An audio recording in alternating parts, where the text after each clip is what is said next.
Hernia వల్ల cough వస్తుందా?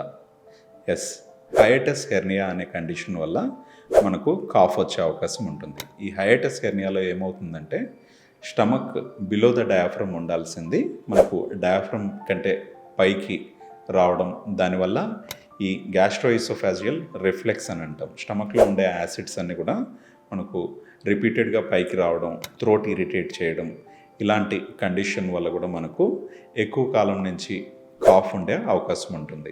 ఈ కండిషన్లో మనకు కాఫ్ ఎలా ఉంటుంది అంటే ఎక్కువగా నైట్ టైమ్స్ స్లీప్ డిస్టర్బ్ అవుతూ అండ్ థ్రోట్ ఇరిటేషన్ లాగా ఉండడం, ఈ పుల్లటి తేపులు తెలుస్తూ ఉండడం, ఇలాంటి లక్షణాలతో పాటు మనకు పొడి దగ్గు ఉంటుంది.